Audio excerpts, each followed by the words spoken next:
Yes, we are live now. Hello friends, this is Imanshi and welcome to Let's Learn. Hopefully आप सभी बढ़िया होंगे, मस्त होंगे, जबरदस्त होंगे. सभी को गुड इवनिंग, नमस्कार, राम राम, सत श्री अकाल, अस्सलाम वालेकुम. What you feel connected with. Start करेंगे आज का सेशन और ये 30 आउट ऑफ 30 2-3 सीरीज हमने पैरेलली जो है रन कर रहे हैं हम लोग, जिसमें से तो टॉपिक वाइज सीरीज को भी हम कंटिन्यू करते रहेंगे. वीक में एक बार प्रैक्टिस होना भी जरूरी है. इस वीक प्रैक्टिस नहीं हो पाई है 30 क्वेश्चंस की एक साथ, तो एक मिक्स्ड सेट है. आई थिंक ये 10 जनवरी का पेपर 1 है. अभी 2023 में जो एग्जाम्स आपके हुए हैं, ऑनलाइन एग्जाम सीटेट का जो पेपर हुआ है, और अच्छे टॉपिक्स हैं. सारे के सारे टॉपिक 30 क्वेश्चंस में कवर हो जाएंगे. पोल में आप आंसर करेंगे इसको एक टेस्ट की तरह लेकर के. टेलीग्राम चैनल पे आपको मिल जाएगा पीडीएफ. हालांकि कई सारे पीडीएफ एक साथ पेंडिंग है, बट मिल जाएंगे इवेंचुअली. लाइक शेयर सब्सक्राइब आप कर देंगे. इसके अलावा फर्स्ट क्वेश्चन पे चलते हैं, बहुत ज्यादा बातें किए बिना, और पोल में आप जवाब देंगे, पढ़ेंगे सवाल को और आंसर करेंगे.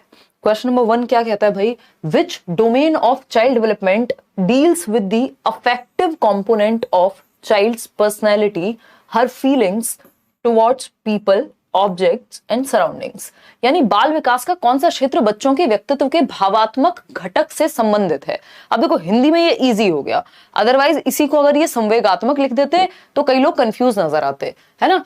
अफेक्टिव एस्पेक्ट या फिर भावात्मक घटक से संबंधित है, जैसा कि व्यक्तियों, वस्तुओं व उसके आसपास के प्रति बच्चों की भावनाओं की बात अगर होगी तो वो विकास के किस पहलू, किस प्रकार में आएगी, किस पक्ष में आएगी. अब इसको विकास का आपसे पूछ सकता है किस डोमेन में आएगी, आपसे पूछ सकता है किस टाइप ऑफ डेवलपमेंट से जुड़ी हुई है ये बात, है ना. तो ये किस क्षेत्र से जुड़ी हुई है, किस फील्ड ऑफ डेवलपमेंट से. तो जब बात भावनाओं की आ रही है कि आसपास की चीजों के बारे में, लोगों के बारे में, सराउंडिंग के बारे में, जैसा वो महसूस करती है ना, कि भाई मुझे ये पेन बहुत पसंद है. तो पसंद क्या है? पसंद एक फीलिंग हो गई कि भाई लाइकिंग है मेरी इस चीज के प्रति, है ना कहीं एक इमोशनल एस्पेक्ट आ गया, है ना. फेवरेट कलर, तो ये सब फीलिंग्स से जुड़ी हुई चीजें हैं. और फीलिंग्स की बात कहां होती है? फीलिंग्स की बात क्या फिजिकल में होगी? नहीं, शारीरिक पक्ष में फीलिंग्स की नहीं, फिजिकल एक्टिविटी की बात होगी, है ना. स्पिरिचुअल एस्पेक्ट कुछ होता नहीं है विकास का, हम पढ़ते नहीं है पेपर में, ना एनसीईआरटी कहती है. इमोशनल एस्पेक्ट हाँ कह सकते हैं, कॉग्निटिव नहीं, क्योंकि ये थिंकिंग से ज्यादा जुड़ा हुआ है. जब बात थिंकिंग की होगी तो आप कॉग्निटिव की तरफ जाएंगे, लेकिन जब बात इमोशंस या फीलिंग्स की होगी तो आप इमोशनल एस्पेक्ट की तरफ जाएंगे, जिसको अफेक्टिव डोमेन भी कह देते हैं, है ना. इसको अफेक्टिव डोमेन भी कह देते हैं कि जो व्यवहार का ये दो चीजों से जुड़ा हुआ है. एक तो विकास के पक्षों से जुड़ा हुआ है, यानी टाइप्स ऑफ डेवलपमेंट से. दूसरा जो बीएस ब्लूम की आपकी टेक्सोनॉमी है, वो 3 एस्पेक्ट के बारे में बात करती है. सीएपी कैप, सर पे लगाने वाली टोपी, कॉग्निटिव, अफेक्टिव और साइकोमोटर. तो कॉग्निटिव दिमाग से जुड़ा हुआ है, thinking, reasoning, problem solving, decision making, imagination, perception, memory, ये सब कॉग्निशन से संबंधित हैं. अफेक्टिव डोमेन, जिसको संवेगात्मक या भावात्मक कौशल कहते हैं, उसमें इमोशंस आते हैं. ये आपका हेड, हार्ट और हैंड की शिक्षा की बात है. साइकोमोटर है फिजिकल एक्टिविटी से संबंधित, ठीक है. तो ये इमोशनल एस्पेक्ट, इसको हम ये कहेंगे जो विकास के 3 मुख्य पक्ष हैं, PCSE. तो ये एसई को एक साथ जोड़ देती है NCERT. Physical, cognitive, social, emotional. तो इमोशनल जो है वो एस्पेक्ट है जो फीलिंग्स के बारे में, ठीक है. चलिए खैर आगे बढ़ते हैं और समझते हैं क्वेश्चन नंबर 2 क्या कहता है, और आप उसके बारे में क्या कहना चाहेंगे पोल में बताएंगे. क्वेश्चन नंबर 2 कहता है the principle of individual difference variation states that, यानी व्यक्तिगत विभिन्नता का सिद्धांत बताता है कि जो चाइल्ड सेंटर्ड एजुकेशन है और इंडिविजुअल डिफरेंसेस हैं, ये दोनों टॉपिक मिलकर के आपके कम से कम 4 से 5 क्वेश्चन बनाते हैं. कल हम ये टॉपिक करने भी वाले हैं और इजी है, ये सबसे इजी टॉपिक मैं इसको कहना चाहूंगी, क्योंकि आपको 2-3 ही बातें याद रखनी होती है, ज्यादा रखनी ही नहीं है. जब इंडिविजुअल डिफरेंसेस की बात आ रही है, यानी व्यक्तिगत भिन्नता की बात आ रही है, यानी लोग भिन्न भिन्न प्रकार के होंगे, ठीक. तो आप लोग उत्तर दे रहे हैं सी. 96% लोग, बहुत बढ़िया. मैं मान सकती हूं कि आप लोग अभी ये चीज समझ पा रहे हैं, है ना, और बहुत ही बढ़िया. तो सेकंड क्वेश्चन क्या कहता है? All children have the same speed of physical development. जब हम इंडिविजुअल्स के डिफरेंस की बात कर रहे हैं कि इंडिविजुअल्स में वेरिएशन होता है, व्यक्तियों में भिन्नता होती है, तो हम सेम कैसे कह सकते हैं? भिन्नता और सेम होना या एक समान होना दो ऑपोजिट बातें हो गई, है ना. ये ऐसा ही हो गया कि मैं कहूं कि मैं प्योर वेजिटेरियन हूं और मैं बैठ करके यहाँ पे मटन चिकन खा रही हूं, है ना. तो ये ऑपोजिट बात हो गई. जब हम डिफरेंसेस की बात कर रहे हैं तो सेम कैसे हो सकती हैं चीजें? डिफरेंसेस में कुछ ही सिमिलैरिटी होंगी, ऑल सेम थोड़ी हो सकता है. तो ये तो गलत बात हो गई. All children have the same speed of growth, यानी सभी बच्चों की वृद्धि एक जैसी होती है. अगेन डिफरेंसेस की बात हो रही है, इंडिविजुअल डिफरेंसेस की बात हो रही है, व्यक्तिगत भिन्नताओं की बात हो रही है, और हम कह रहे हैं सब सेम होते हैं. तो ये टॉपिक के साथ ही नहीं जा रही बात। फिर आता है C option, there may be a difference in the speed of growth and development of children, के भिन्न बच्चों के विकास और वृद्धि की जो दर है, जो पेस ऑफ डेवलपमेंट है, गति है, उसमें अंतर पाया जा सकता है। एक बच्चा 9 महीने में खड़ा होना सीख जाएगा, दूसरे को 11 महीने लग सकते हैं, 1 साल लग सकता है। बात एकदम सही है कि इंडिविजुअल्स अपने वृद्धि और विकास और लगभग हर पहलू में भिन्न पाए जा सकते हैं। Linguistic development happens at same rate, same rate पर विकास नहीं होता, याद रखेंगे। रेट कभी भी सेम नहीं होता, मतलब रेट सेम ही होगा ये बिल्कुल जरूरी ही बात नहीं है, बल्कि हम ये देखेंगे यहां पे रेट क्या है, सेम नहीं होती, विकास की दर भिन्न होती है, सेम नहीं होती, जबकि स्टेजेस या फिर इसको आप कह सकते हैं कि ऑर्डर सेम होता है, या मैं कहूं सीक्वेंस सेम होगा कि पहले बच्चा बचपन में होता है बाद में जवानी में जाता है, ऐसा नहीं होता पहले जवानी बाद में बचपन, है ना। रेट सेम नहीं होता, पेस डिफरेंट होता है, पेस कैन डिफर। 2 सेम उम्र के बच्चे सेम रेट पे डेवलप कर रहे होंगे, बिल्कुल जरूरी नहीं है। चलिए खैर, तो सी ऑप्शन एकमात्र सही उत्तर है, जो आप लोगों ने 93% के आसपास लोगों ने सही उत्तर दिया भी है। क्वेश्चन नंबर 3 देखिएगा एक बार और जवाब दीजिए, क्या पूछा है समझेंगे। मैथ्स क्लास जल्दी ही लगवा देंगे, डोंट वरी, है ना। एक बार उदय सर से बात करके कुछ प्रीवियस ईयर आपके सीटेट के उदय सर डिस्कस कर लेंगे मैथ्स के लेट्स लर्न पे भी। अगर हम बात करते हैं क्वेश्चन नंबर 3 की, children learn their societal role through the processes of, यानी बच्चे समाज में अपनी भूमिका को किन प्रक्रियाओं के द्वारा सीखते हैं, यानी समाज में कैसे रहना है, क्या किस तरह से ढलना है, ये वो सीखेंगे कैसे, बताइएगा फटाफट से बताइएगा। पीडीएफ टेलीग्राम सेंड किया मैम, यार इस वीकेंड होपफुली 2-3 वीकेंड से यही चल रहा है, तो आप अब तो इंतजार ही कर दीजिए मैम। फास्ट अधिक क्वेश्चन प्लीज। 30 क्वेश्चंस का पूरा सेट है, जल्दी, चाहे कम समय लगे ज्यादा समय लगे, आराम से चल रहे हैं, ठीक है। सोशलाइजेशन एंड अकल्चरेशन, ये मैंने सोशलाइजेशन के टॉपिक में भी ये क्वेश्चन कराया था, ये क्वेश्चन रिपीट हुआ है और फिर भी आप लोग गलत कर रहे हैं। सिर्फ 61% लोग ही सही उत्तर दे पा रहे हैं, अदरवाइज गलतियां इसमें खूब हो रही हैं। देखिए, societal role through the process of, यानी बच्चे समाज में अपनी भूमिका को किन प्रक्रियाओं के द्वारा सीखते हैं। ये नहीं पूछा कि कॉग्निटिव डेवलपमेंट कैसे होता है।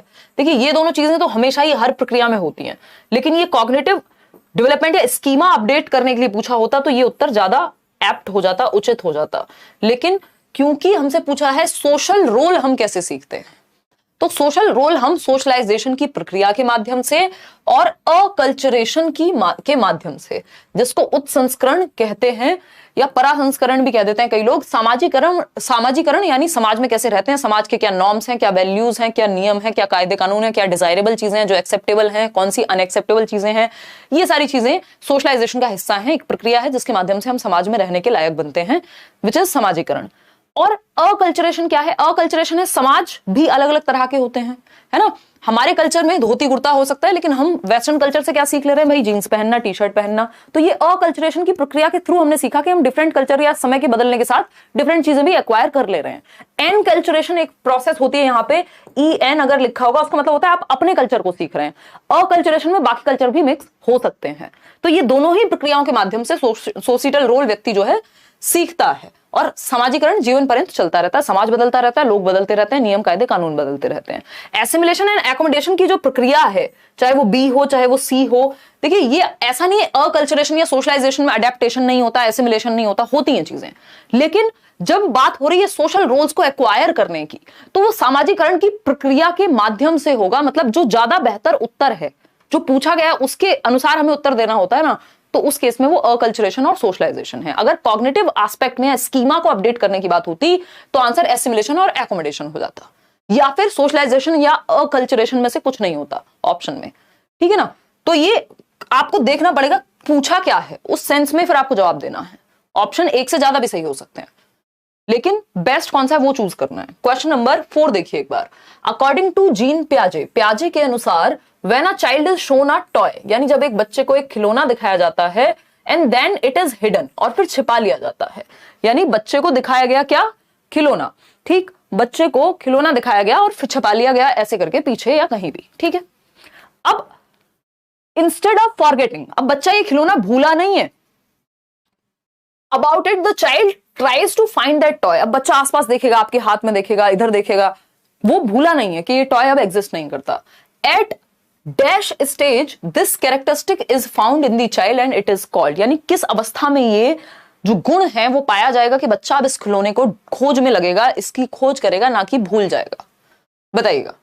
अगर भूल जाता है तब भी सेम आंसर है, किस स्टेज में भूलता है तब भी आंसर सेम ही है, और किस स्टेज में नहीं भूलता है तब भी आंसर सेम ही है, क्योंकि इसी स्टेज के अंत तक आते आते वो याद भी रखने लगता है, ऑब्जेक्ट परमानेंस उसमें आने लगती है। कौन सी स्टेज है? Same stage, sensory motor.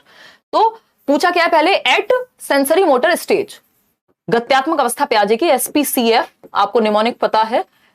Sensory motor गत्यात्मक अवस्था जन्म से 2 वर्ष की अवस्था के अंत तक आते आते 8-9 से 12 महीने के आसपास। And it is called object permanence.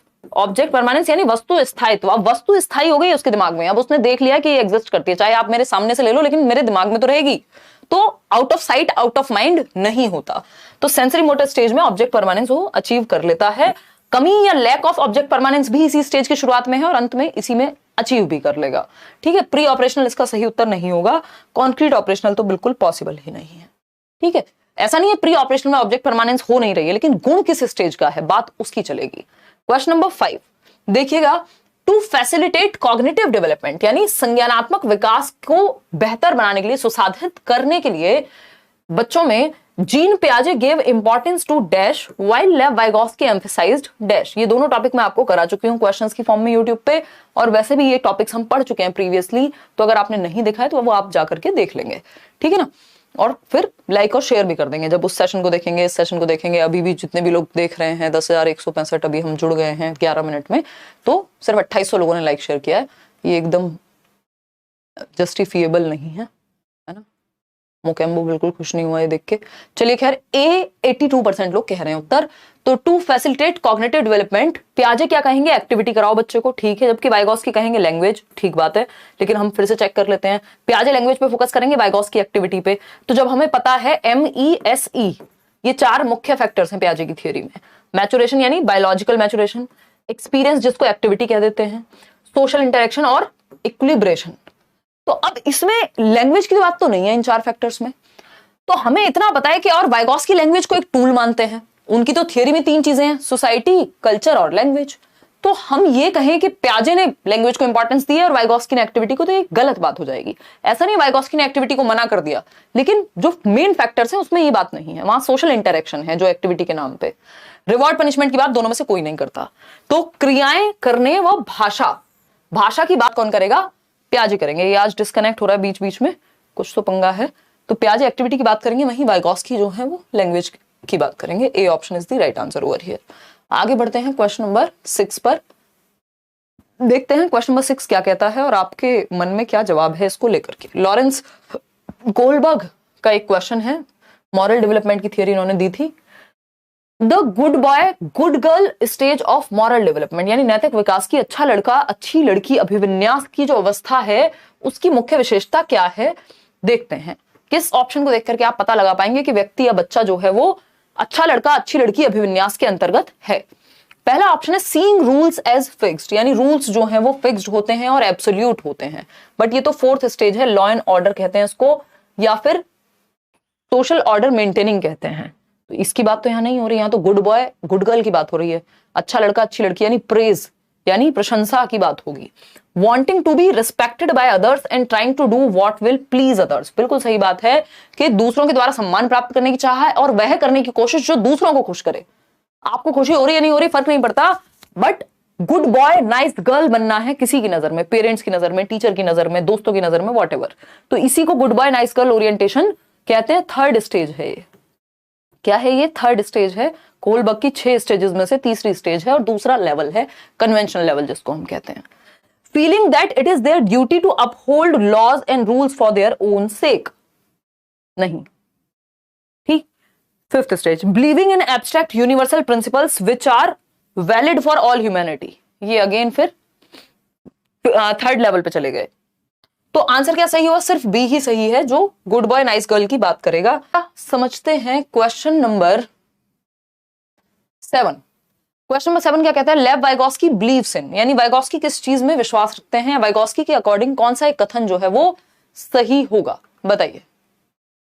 Moon moon moon कोई कह रहा है, शिवानी पढ़ लो पढ़, नहीं तो सारे चांद तारे नजर आएंगे पेपर में। फिर देखिएगा एक बार, अगर हम बात करें लेव वाइगोस्की की तो उनके अनुसार कौन सा एक स्टेटमेंट सही होगा? पहला ऑप्शन है exploring what is currently beyond the children's capabilities but what they can do with support यानी यह देखना कि वर्तमान में बच्चों की क्षमताओं से परे क्या है, यानी आज वो क्या नहीं कर सकते, currently beyond the children's capabilities, यानी खुद से सीटेट क्लियर नहीं कर पा रहे, एक अटेम्प्ट दे के देख लिया या समझ नहीं आता कैसे पढ़ें, but what they can do with support, लेकिन सपोर्ट मिल जाए, लेट्स लर्न का नोट्स मिल जाए, प्रीवियस ईयर क्वेश्चन का एनालिसिस ऐसे कोई करके बता दे तो क्या हो जाएगा, पेपर क्लियर हो जाएगा। तो अपने आप वो नहीं कर पा रहे हैं, बट मदद मिल जाएगी तो कर लेंगे। Limiting children to their current capabilities, यानी जो उनकी आज की वर्तमान, ये पता नहीं क्या दिक्कत है, फिर वो नया नहीं सीख पाएंगे, मतलब जो आज की क्षमताएं बस उसी पे फोकस करो, कुछ नया या आगे बढ़ने की बात छोड़ ही दो, तो ऐसा नहीं होता, ठीक है ना, ये गलत हो जाएगा। फिर आता है C option, focusing only on what the child can do alone and without any help, यानी इस बात पे फोकस करना सिर्फ कि बच्चा अकेले क्या कर सकता है बिना किसी मदद के, तो इस बात पे नहीं, फिर मदद की भी बात होती है। वाइगॉस्की तो सोसाइटी, कल्चर, इनके इंटरेक्शन, हेल्प की बात करते हैं, स्कैप फोल्डिंग की बात करते हैं। Aiming to teach concepts that are way beyond the zone of proximal development, यानी ZPD से बहुत दूर हैं जो कॉन्सेप्ट, बहुत दूर पे दिक्कत हो जाएगी। क्यों? क्योंकि वो बच्चे की पहुंच से ही दूर हो गए, वो मदद से भी नहीं सीखे जा सकते अगर वे बियॉन्ड है, तो थोड़ा सा ही आगे होने चाहिए बच्चे की रीच से, ताकि हल्के से मुश्किल उसको लगे, लेकिन ऐसा नहीं होना चाहिए कि उसको दूर दूर तक कुछ समझ में ही ना आए। अगर आप वो डायरेक्टली उसको समझाने लग जाएंगे जो दूर दूर तक भी समझ ना आए, तो फिर वो समझाने से या हेल्प से भी नहीं समझेगा। आपको जो पास का दायरा है उसमें सिखाना होता है, प्रॉक्सिमल डेवलपमेंट में, ना कि प्रॉक्सिमल डेवलपमेंट से दूर जाकर के सिखाना होता है। तो डिफिकल्टी लेवल उतना ही रखना है जितना समझ में आ सके। तो यह देखना कि वर्तमान में बच्चों की क्षमताओं से परे क्या है, लेकिन वो समर्थन के साथ कर सकते हैं, यानी they can not do it without help but can do it और achieve something with the help of the more knowledgeable other. इतनी बात क्लियर है? A option is the right answer over here. आगे बढ़ेंगे नेक्स्ट क्वेश्चन पे। Next question क्या है? Question number है 8। अगेन वाइगॉस्की से क्वेश्चन है। Lev Vygotsky viewed cognition as inherently. लेव वाइगॉस्की संज्ञान को किस प्रकार से समझते हैं, यानी कॉग्निशन के बारे में वाइगॉस्की का क्या विचार है। और आपको पता है इनकी थियरी जो है वो कॉग्निटिव डेवलपमेंट की थियरी है, जिसका नाम सोशियो कल्चरल अप्रोच है, सामाजिक सांस्कृतिक सिद्धांत है। बट ये कहते हैं समाज और संस्कृति के द्वारा अन्योन्य क्रिया करके, अंतः क्रिया करके, उनके साथ इंटरेक्शन करके बच्चे का संज्ञान, उसकी समझ, उसकी थिंकिंग, रीजनिंग, ये सारी एबिलिटीज क्या होती है, बढ़ती हैं। ये क्या हो रहा है यार, पता नहीं, आज तो कुछ तो नेटवर्क का कुछ तो पंगा है, क्या इशू है ये नहीं पता मुझे, बीच बीच में डिस्कनेक्ट हो रहा है, आपका जो ये कनेक्शन है ब्रेक हो रहा है। Lev Vygotsky viewed cognition as inherently genetic होता है। वाइगॉस्की तो जेनेटिक्स की, मैचुरेशन की और बायोलॉजी की बात भी नहीं करते, है ना, इंडिविजुअल, जबकि इनको इस बात पे क्रिटिसाइज भी किया जा चुका है। ये इनका क्रिटिसिज्म भी है कि ये बायोलॉजिकल एज की आपने इनकी पूरी थियरी में कहीं बात नहीं हुई, वो बस भाषा के कॉन्टेक्स्ट में, वो भी ऐसा नहीं है कि एकदम से समझ आ जाएगी, वो नेचुरली हो रही हैं चीजें। इंडिविजुअलिस्टिक एंड एक्टिविटी बेस्ड, यानी इंडिविजुअलिस्टिक बात करेंगे भाई, जो व्यक्ति सोसाइटी कल्चर की बात कर रहा है वो इंडिविजुअल सीखने की बात करेगा, ग्रुप में सीखने की बात करेगा, ग्रुप में सीखने की बात करेगा। यूनिवर्सल एंड इनवेरिएंट, देखिए यूनिवर्सल इनवेरिएंट कौन बात करता है, जो स्टेजेस की बात करे कि दुनिया में पूरी यही स्टेजेस होती हैं, बट ये तो कह रहे हैं कल्चर का प्रभाव पड़ेगा, जिस संस्कृति में आप रह रहे हैं उस पर आपके विकास का प्रभाव पड़ेगा, जिस समाज में आप रह रहे हैं उसका प्रभाव पड़ेगा। तो ये तो बात गलत हो गई, सबके लिए एक जैसा थोड़ा ही हुआ फिर विकास। सोशल एंड लैंग्वेज बेस्ड, यानी सामाजिक व भाषा आधारित है जो संज्ञान है, कि हम अपने संज्ञान को विकसित करते हैं, क्या किताबें हम पढ़ रहे हैं, क्या बातें हम कर रहे हैं, किस भाषा का प्रयोग हम कर रहे हैं, तो भाषा के माध्यम से हम अपने संज्ञान, अपनी समझ को विकसित करते हैं, और किस समाज या किन लोगों में हम इंटरेक्ट कर रहे हैं। तो D option is the right answer over here. Society, culture और लैंग्वेज, इन तीनों में से ही कोई आंसर इनका होता है, जिसमें से 2 ऑलरेडी ऑप्शन में थे। अब आता है 9th question. In a child centred classroom, यानी एक बाल केंद्रित कक्ष में टीचर को क्या करना चाहिए, शिक्षिका को क्या करना चाहिए, बताइएगा फटाफट से।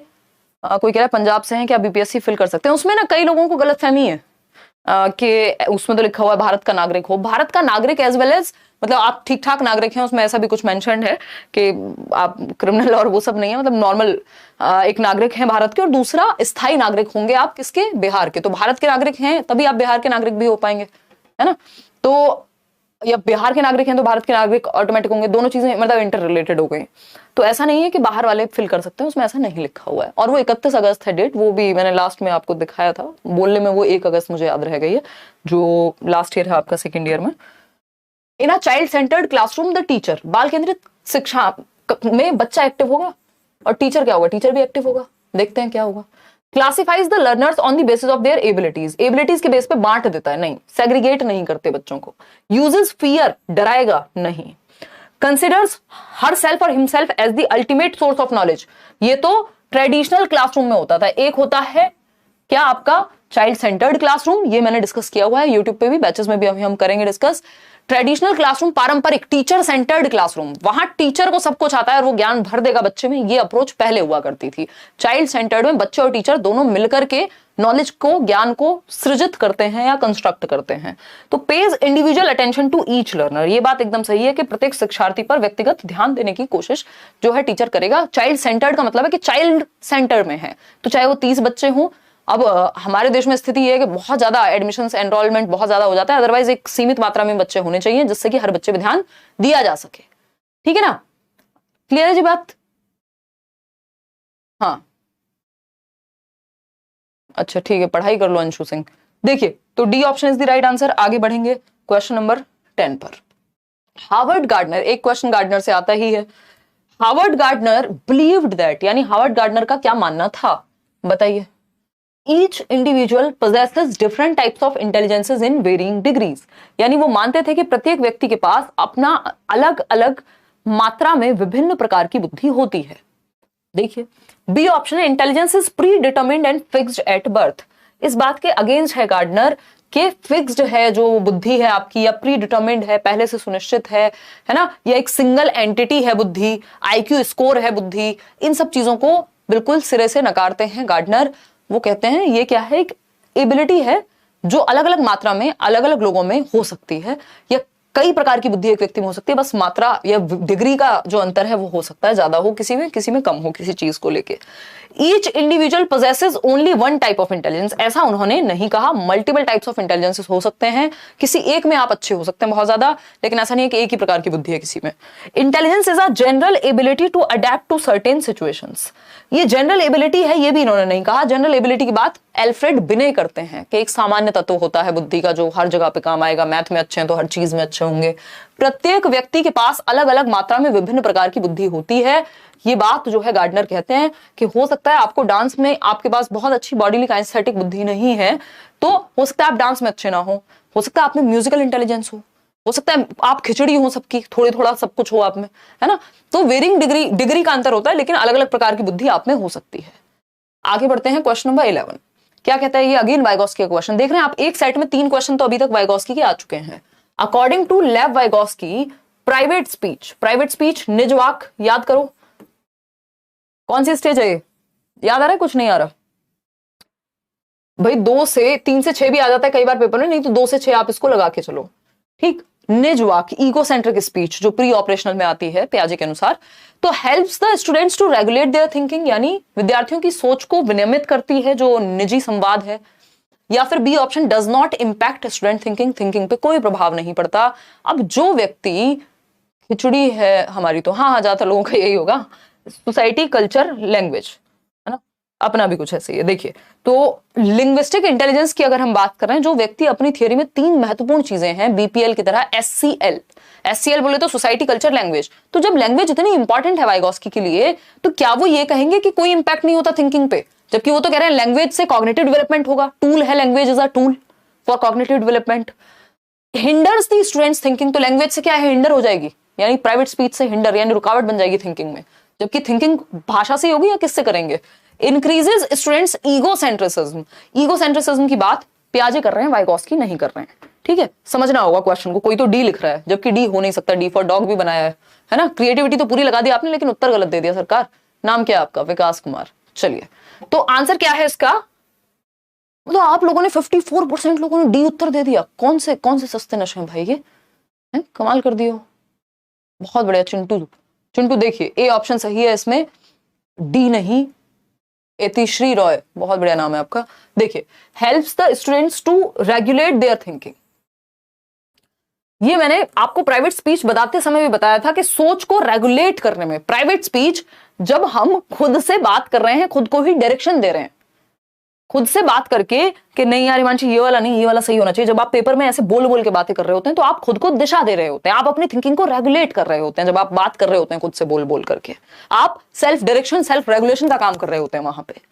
ऐसा नहीं है कि इससे ईगो सेंट्रिज्म बढ़ जाएगा कि बस आप अपने ही बारे में सोचेंगे, ऐसा नहीं है। जब वो बच्चा एक पजल को सॉल्व करते समय बात कर रहा है यार ये पीले वाला नहीं नीले वाला लगाना है, तो वो एक प्रॉब्लम को सॉल्व करने की बात कर रहा है, तो उसकी जो सोच है वो उसके प्रॉब्लम सॉल्विंग को बेहतर कर रही है, उसकी थिंकिंग को एक दिशा दे रही है। ठीक है ना।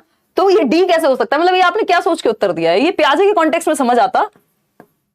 वो तो वाइगॉस्की तो ईगोसेंट्रिज्म की बात ही नहीं करते। पूछा है अकॉर्डिंग टू वाइगॉस्की, इतना बड़ा बड़ा लिखा हुआ है, फिर भी आप लोगों ने ये काम किया है, तो मुझे कहना ही पड़ा क्या करें। देखिए, तो प्याजे की अगर हम बात करें तो आत्म केंद्रीयता की बात वही करते हैं, ईगोसेंट्रिक होने की, कि बच्चा सेल्फ सेंटर्ड है। यहां ऐसा नहीं होगा, क्योंकि वाइगॉस्की के अनुसार जो लैंग्वेज है या प्राइवेट स्पीच है, खुद से बोल बोल के बात करना, ये रेगुलेट करता है बच्चे की थिंकिंग को, दिशा देता है, डायरेक्शन देता है। क्वेश्चन नंबर 12 देखिएगा। अब ये तो पेट पे बाण मारने वाला सवाल है, इसमें तो कई लोग घायल ही हो जाएंगे। असर्शन यानी ये है क्या, एक प्रॉब्लम आपके सामने रखी है, कथन जिसको हम कहते हैं, और दूसरा इसका रीजन दिया जाता है कि इस प्रॉब्लम का या इस स्टेटमेंट का ये रीजन हो सकता है या नहीं। तो आपको देखना है, बताइए, नोट्स में 3 से 6 साल है, फर्क नहीं पड़ता उससे। उसका बेसिकली आपको बस ये देखना है, वो पेपर में कभी 1 साल ऊपर या 1 साल नीचे, उससे कोई दिक्कत नहीं है, 3 से 6 ही आप मान के चलो। भाई वही बात ईगोसेंट्रिक की 2 से शुरू हो जा रही है प्याजे की थियरी में, तो ऐसा भी हो सकता है कई जगह पे आपको 2 साल भी देखने को मिल जाए, तो अर्ली चाइल्डहुड भी ध्यान रख सकते हो आप, उससे कोई फर्क नहीं पड़ता। कोई कह रहा है मैम बहुत भेदभाव करते हैं, ऐसा नहीं है यार, ऐसी बातें नहीं सोचते। 78% लोग ए कह रहे हैं। हाँ, ये तो आपको लगता है अक्कड़ बक्कड़ बम्बे वो सबसे पहले जो दिख जाए वही है सही, ANRR राइट है। असर्शन यानी कथन। अब इसको सॉल्व करने की अप्रोच है ना, कि स्टेटमेंट क्या है, प्रॉब्लम क्या पोज की है। शिक्षिकाओं को यह मानना चाहिए कि उनके जेंडर से अनपेक्ष सभी बच्चों में तार्किक, गणितीय व भाषाई कौशल होते हैं। यानी टीचर्स को यह कंसीडर करना चाहिए कि जेंडर मैटर नहीं करता, हर एक बच्चा लॉजिकल एबिलिटी और मैथमेटिकल एबिलिटी रखता है। Teachers should believe that all children irrespective of their gender have the potential for logico mathematical reasoning and possesses linguistic skills.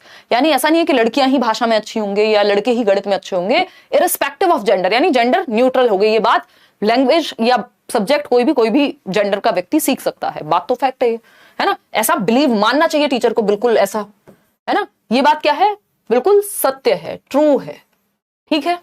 Reason इसका पीछे क्या दिया है वो हमें चेक करना पड़ेगा। ये जो कथन है इसका सॉल्यूशन दिया क्या है, gender is a social construct. ऐसा क्यों मानना चाहिए, क्यों, क्योंकि जेंडर जो है वो सामाजिक निर्मित है या सामाजिक संरचना है जो समाज ने बनाया है। ऐसा सच में थोड़ी कि लड़की है तो गणित में खराबी होगी, तो ये बात भी सही है, इसका रीजन एकदम सही है, क्योंकि जेंडर एक सोशल कंस्ट्रक्ट है, तो टीचर को मानना चाहिए दोनों में से कोई भी इररिस्पेक्टिव ऑफ देयर जेंडर किसी भी सब्जेक्ट में अच्छा हो सकता है। तो इसलिए क्योंकि ए भी सही था और इसका रीजन भी सही है, तो इसलिए ANRR राइट, और इसका रीजन भी सही है, तो करेक्ट एक्सप्लेनेशन है ए की आर जो है। अगर ये अपने आप में दो अलग, ये सही भी होता और ये सही होता, लेकिन ए जो है आर जो है ए का रीजन नहीं होता, तब फिर हो जाता ANRR true but R is not the correct explanation of A. तो इसको ध्यान में रख के उत्तर देना होता है, ऐसा नहीं है दोनों देखे सही हैं तो पहला ही लगा दिया। देखना पड़ेगा क्या रीजन सही है वो, या बस सिर्फ अपने आप में स्टेटमेंट सही है, क्या एक दूसरे के लिए सही है ये दोनों, या फिर इंडिविजुअली ही सही है बस। तो वो इंडिविजुअली से नहीं चलेगा कि तुम भी बहुत बढ़िया इंसान हो, मैं भी बहुत बढ़िया इंसान हूं, और मैंने कह दिया अच्छा दोनों बढ़िया इंसान है और रीजन भी फिर सही लगा दिया, वो नहीं चलेगा। ठीक है ना, एक दूसरे के लिए सही है तभी ये वाला सही आएगा कि सही रीजन है ए का। इस चीज का ध्यान रखना है हमेशा सॉल्व करते समय। क्वेश्चन नंबर 13 पे चलते हैं, क्या कहता है question number 13, what kind of diversities should a teacher include in her classrooms. यानी एक शिक्षिका को अपनी कक्षाओं में किस प्रकार की विविधताओं को शामिल करना चाहिए। यानी कि आपकी क्लासरूम में बहुत सारे विविध बच्चे होंगे। विविध का मतलब क्या है, डिफरेंट, चाहे वो दिखने में हो, भाषा में हो, कल्चर में हो, कास्ट में हो, अपने इंटरेस्ट एप्टीट्यूड एटीट्यूड में हो, अलग अलग बच्चे हो सकते हैं, ठीक है ना विकास। तो अगर हम बात करें तो किस किस तरह की डाइवर्सिटी को आपको इंक्लूड करना चाहिए, यानी शामिल करना चाहिए किस प्रकार की विविधता को एक शिक्षिका के रूप में। इकोनॉमिक यानी आर्थिक रूप से कोई कमजोर है, कोई बहुत ही संपन्न है, कोई मिडिल क्लास है, कोई फर्क नहीं पड़ता, इंक्लूड करेंगे आप। रीजनल यानी क्षेत्रीय, किसी भी क्षेत्र से आ रहा है, इंक्लूड करेंगे आप। लिंग्विस्टिक, अलग अलग भाषा बोलते हैं बच्चे, इंक्लूड करेंगे आप। सोशियो कल्चर, अलग अलग सामाजिक सांस्कृतिक परिप्रेक्ष्य से आ रहे हैं, बिल्कुल सही बात है बच्चे। सॉरी, इंक्लूसिव एजुकेशन की जब हम बात कर रहे हैं या डाइवर्सिटी की जब हम बात कर रहे हैं, हम कह रहे हैं हर एक प्रकार की भिन्नता चलेगी, यूनिटी इन डाइवर्सिटी की बात करते हैं। तो फर्स्ट, सेकंड, थर्ड, फोर्थ चारों ही सही हैं। तो जब आप चारों में से किसी को नेगेटिव या एलिमिनेट नहीं कर पा रहे हैं तो डी ऑप्शन हो गया जिसमें चारों ऑप्शंस सही हैं। ये सबसे इजी क्वेश्चन था आज का। क्वेश्चन नंबर 14 देखिएगा और बताइएगा क्या है कहानी। आज एक छोटी सी एक्सरसाइज है, हर एक सेशन में कोशिश करनी है ये बताना सबसे मुश्किल क्वेश्चन कौन सा लगा आपको, नंबर या उसके बारे में कुछ। हाँ, पानी पी लिया करेंगे भाई। देखिए बताइए,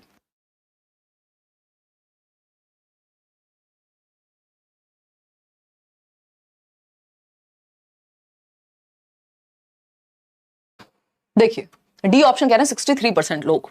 which of the following statement कैरेक्टराइजेस assessment in a socio constructivist classroom. आपको पता है सोशियो कंस्ट्रक्टिविस्ट का मतलब है सामाजिक रचनात्मक या सृजनात्मक कक्षा कक्ष में। सामाजिक रचनात्मक क्या है? सोशियो कंस्ट्रक्टिविस्ट कौन है? वाइगॉस्की। तो ऐसा क्लासरूम जो सोशियो कंस्ट्रक्टिविस्ट थियरी पे बेस्ड है, उसकी विशेषता क्या होगी? या उसमें विशेषता भी नहीं, ये पूछा है उसमें आकलन कैसे करेंगे। यानी जब आप ग्रुप्स में सिखा रहे हैं तो आकलन जब जांचने की बात आएगी वो भी ग्रुप में ही करेंगे। सामाजिक सांस्कृतिक में ऐसी या सामाजिक सृजनात्मक में यही तो होगा, बच्चे एक्टिवली इन्वॉल्व होंगे ग्रुप में। तो असेसमेंट शुड जनरेट फियर, डर नहीं आएगा, क्योंकि जहां कंस्ट्रक्शन लिख दिया वहां डर नहीं आएगा। जहां ज्ञान की सृजनात्मकता या रचना हो रही हो वहां डरा की रचना नहीं होगी। ठीक है। Assessment includes a variety of tools including portfolios, classroom interactions. ये बात सही है। बच्चे जहां पोर्टफोलियो में बच्चे की सारी जो भी एबिलिटीज होंगी, जो भी उसने अच्छा किया है ना, जो भी काला चिट्ठा होगा सब आ जाएगा। और इंटरेक्शन जो क्लासरूम इंटरेक्शन है, बच्चा कैसे डिबेट्स में पार्टिसिपेट करता है, ग्रुप डिस्कशन में पार्टिसिपेट करता है, ग्रुप एक्टिविटी में पार्टिसिपेट करता है, उस बेसिस पे हम उसका आकलन करते हैं। बात तो सही है, बच्चा एक्टिव रहेगा इसमें। Assessment is carried out to enhance the children's ability to reproduce information. ये एकदम खराब बात है। रिप्रोड्यूस का मतलब हो गया आपने जो रट्टे लगाए उसकी उल्टी कर देनी है पेपर पे जाके, मतलब उसको रिप्रोड्यूस कर देना है, उगल देना है, रट्टा लगा देना है। वो याद कीजिए आप 3 इडियट्स का चतुर रामलिंगम, वो बन जाना है, रिप्रोड्यूस करना है इन्फॉर्मेशन को नहीं। Assessment should focus only on what the child does not know rather than what the child knows. यानी मूल्यांकन को केवल बच्चे को जो नहीं जानता उस पर फोकस करना चाहिए, जो वो जानता है उस पर फोकस नहीं करना चाहिए। जबकि ऐसा नहीं होना चाहिए, जो बच्चा जानता है उसको भी आप आधार बना करके आगे उसको सिखाते हैं। तो बी ऑप्शन एकमात्र सही उत्तर है, जहां पे हम मल्टीपल वेज में बच्चे को वैरायटी ऑफ वेज में असेस कर रहे हैं, उसमें भी बच्चा एक्टिव रहेगा। आगे बढ़ेंगे क्वेश्चन नंबर 15 पर। क्या कहता है क्वेश्चन नंबर 15? ये कहता है which skills are tested in the question. यानी एक क्वेश्चन पूछा गया है, इस क्वेश्चन में कौन से कौशल टेस्ट हुए हैं या किन कौशलों का मूल्यांकन या परीक्षण शामिल है। क्वेश्चन क्या है भाई? How can teachers create a progressive classroom that respects the needs, interest and capabilities of every child. यानी इस प्रश्न में कौन से कौशलों का परीक्षण शामिल है? प्रश्न क्या है? सभी बच्चों की जरूरतों, रुचियों व योग्यताओं का सम्मान करते हुए शिक्षक एक प्रगतिशील कक्षा कक्ष की रचना कैसे कर सकते हैं। प्रगतिशील कक्षा कक्ष क्या है? Progressive education, lab schools, John Dewey जिनकी हम बात कर रहे थे, शिकागो में, अमेरिका में स्कूल्स खोले थे। बच्चा एक्टिव रहता है इनमें, आउट ऑफ इंटरेस्ट पार्टिसिपेट करेगा, है ना। और हम प्रेजेंट के लिए सिखाते हैं, इसमें वर्तमान जीवन के लिए सिखाते हैं ग्रुप में। तो ओनली नॉलेज पे फोकस होगा या फिर ओनली कॉम्प्रिहेंशन पे या प्रॉब्लम सॉल्विंग पे। बच्चा एक्टिव चाहिए हमें, चाहे हम प्रोग्रेसिव एजुकेशन की बात करें, चाइल्ड सेंटर्ड एजुकेशन की बात करें, एक ही बात है। बस आपको मतलब एक बात है बच्चे को एक्टिव रखने की दृष्टि से, ठीक है ना। तो बच्चे का एक्टिव रहना यहां जरूरी है। तो हम ये देख रहे हैं कौन सी स्किल टेस्ट हुई है इस क्वेश्चन में कि how can teachers create a progressive classroom that respects the needs, interest and capabilities of every child. यानी सभी बच्चों की जरूरतों, रुचियों व योग्यताओं का सम्मान करते हुए शिक्षक एक प्रगतिशील कक्षा कक्ष की रचना कैसे करें। अभी कैसे करेगा मतलब क्या है? कैसे करेगा मतलब है एक प्रॉब्लम है टीचर के सामने सॉल्व करने के लिए, तो इसमें प्रॉब्लम सॉल्विंग टेस्ट हुई है कि एक प्रॉब्लम रखी गई है, उसको कैसे सॉल्व किया जाएगा। तो ये प्रॉब्लम सॉल्विंग पोज की गई है इस क्वेश्चन के माध्यम से। तो आपको आंसर इस क्वेश्चन को पढ़ते हुए देना था, है ना। सिर्फ नॉलेज थोड़ी चेक किया कि टीचर को नॉलेज कितनी है, समझता कितना है। कन्वर्जेंट थिंकिंग में तो 1 वर्ड में आंसर दे देते वो, लेकिन यहाँ एक प्रॉब्लम पोज की गई है, उसके सॉल्यूशन पे फोकस्ड है जो व्यक्ति है। तो दोनों ही बातें हमने यहाँ जान ली।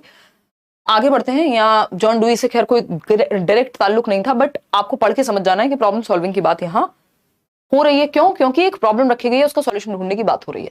Inclusion is not promoted by, यानी समावेशन किससे बढ़ावा नहीं मिलता। समावेशन मतलब वैरायटी वाले बच्चों को, इंडिविजुअल डिफरेंसेस वाले बच्चों को आप इंक्लूड कर रहे हैं क्लास में। तो कौन सी एक चीज है जो नेगेटिव होगी? Will not promote inclusive education. Flexible grouping, यानी लचीला समूह, डिफरेंट एबिलिटी वाले बच्चे एक ग्रुप में हो।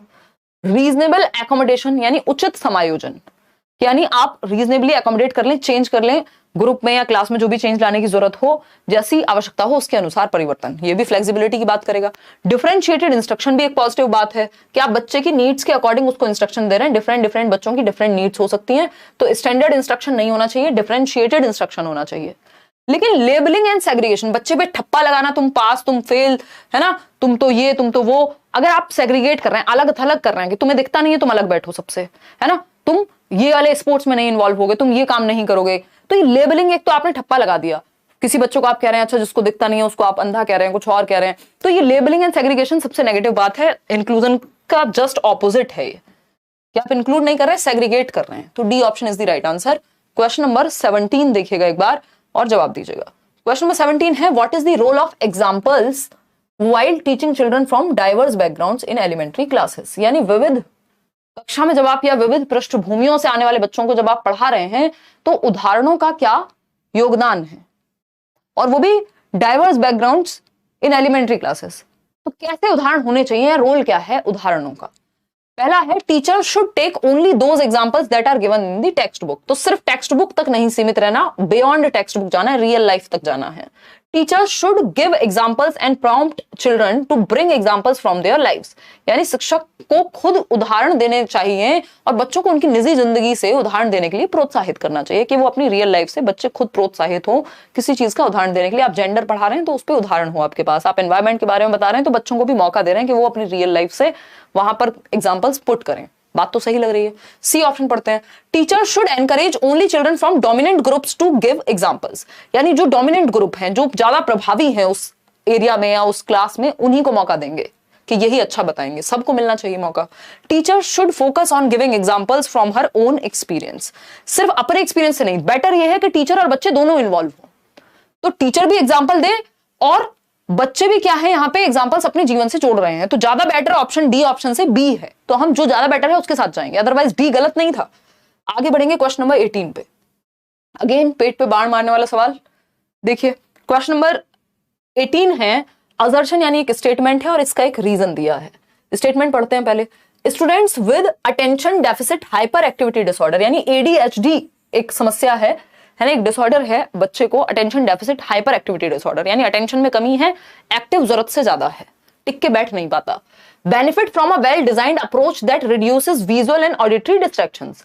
तो एक एडीएचडी वाले बच्चे को भी मदद मिल सकती है ऐसे एनवायरमेंट से, ऐसी डिजाइंड अप्रोच से जो विजुअल एंड ऑडिटरी डिस्ट्रैक्शन को कम से कम करती हो। यानी बच्चा ध्यान दे पाए कि इस तरह की सामग्री आप विजुअल या अगर हम बात कर रहे हैं ऑडिटरी प्रेजेंट कर रहे हैं। आर क्या है, इसका रीजन क्या है? Students with ADHD have low concentration span and get distracted easily. यानी जो बच्चे हैं जिनको एडीएचडी होता है उनका ध्यान केंद्रित करने की जो अवधि है वो कम होती है, ज्यादा देर तक अटेंशन नहीं वो रख सकते, अटेंशन में डेफिसिट होता है, तभी attention deficit hyper activity disorder कह रहे हैं, ठीक है ना। वो उनका ध्यान आसानी से भंग हो जाता है, बात एकदम सही है। इसलिए ऐसी सामग्री का प्रयोग करना है जिससे ध्यान कम से कम भंग हो या ध्यान लग सके ज्यादा से ज्यादा, बात एकदम सही है। और छोटे छोटे ब्रेक्स में पढ़ाना होता है इनको। तो ए एंड आर राइट और R is the correct explanation, तो इसमें तो कोई डाउट बचता ही नहीं है। क्वेश्चन नंबर 19 देखिएगा। क्वेश्चन नंबर 19 क्या है भाई? क्वेश्चन नंबर 19 है inclusion of students with visual impairment, यानी ऐसे बच्चों को इंक्लूड करना, समावेशन जो दृष्टि बाधित हैं, देखने में समस्या है या बहुत हद तक विजन जो है वो अफेक्टेड है, ठीक है ना। तो दृष्टि बाधित को आप इंक्लूड कर रहे हैं यदि, तो उस केस में क्या करना होगा? बिहार, लव फ्रॉम बिहार, आपके कृपा से मेरा सीटेट 2022 दिसंबर क्लियर हो गया था और अब मैं बीपीएससी की भी तैयारी कर रहा हूँ, बस आपका आशीर्वाद बना रहे। All the best Shashi, all the best यार, बढ़िया से आप लोग इस बार पेपर निकालें, फिर हम लोग मिलेंगे, है ना। बैच भी चल रहा है करियर विल पे, और इसके अलावा भी आप अपनी मेहनत भी पूरी बना के रखें। प्रीवियस ईयर जो भी स्टेट में एग्जाम हुआ है इससे पहले, है ना, किसी भी क्षेत्र का जो कॉमन सब्जेक्ट्स हैं, जीएस हो गया, ये सारा कुछ, उनको जरूर प्रैक्टिस करके जाएं पढ़ने के साथ साथ। देखिएगा क्वेश्चन नंबर 19 क्या कहता है? Inclusion of students with visual impairment requires, वह विद्यार्थी जिसे दृष्टि बाधिता है, बुक्स देंगे जिनमें पिक्चर्स हो और स्मॉल प्रिंट हो। मतलब मुझे देखने में समस्या है और मैं इतना छोटा लिख के दिखाऊं किसी को, तो फिर तो उसको और ज्यादा दिक्कत होगी। तो ये तो पॉजिटिव तरीका नहीं हुआ इंक्लूड करने का। आप वैसे ही मना कर दो कि हम नहीं पढ़ाएंगे, ये तो आप टॉर्चर कर रहे हो बच्चे को। बी ऑप्शन है use of tactile and other materials which are embossed. Embossed होते हैं जो उभरे हुए हों, तो उभरे हुए मटेरियल का या स्पार्शक सामग्री, टेक्टाइल मटेरियल होता है टच एंड फील, जिसको टच किया जा सके, क्योंकि बच्चे को देखने में समस्या है तो टच एंड फील तो कर सकता है वो।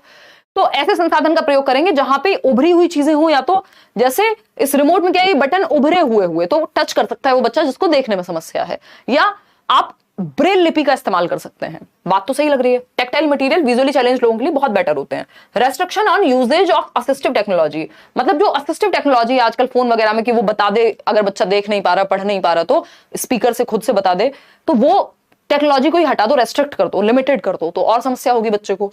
Use of sign language by teacher and peers, sign language का जो प्रयोग मूक बधिर बच्चों के लिए ज्यादा किया जाता है बजाय कि विजुअली चैलेंज बच्चों के लिए, है ना। जो साइन लैंग्वेज होती है ना, जेस्चर्स का इस्तेमाल करके, वो डेफ एंड डम बच्चों के लिए ज्यादा प्रयोग में आती है। आगे बढ़ते हैं, क्वेश्चन नंबर 20 देखिए, ये क्या कहता है। क्वेश्चन नंबर 20 कहता है an identifying feature of creativity, यानी रचनात्मकता की सबसे विशिष्ट विशेषता है। मतलब रचनात्मकता क्या है, कुछ डिफरेंट करना। अभी उस दिन एग्जांपल दिया था ना कि हमारी जो हाउस हेल्प है वो मटका लेकर के आई, तो अभी मटके में क्या है, एक टैप होगी जिसको आप एक फिल्टर की तरह ओपन करके पानी भर के आराम से पी सकते हो। पहले, अब से शायद 10 साल पहले या 15 साल पहले, 20 साल पहले मटका तो था लेकिन उसमें टैप नहीं लगी होती थी, वो नॉर्मल मटका होता था। तो जिसने टैप लगाने का आइडिया सोचा होगा, टैप पहले से थी, मटका पहले से था, क्रिएटिविटी किसी ने लगाई और टैप को मटके के साथ फिट कर दिया। तो रचनात्मकता मतलब कुछ नया करना।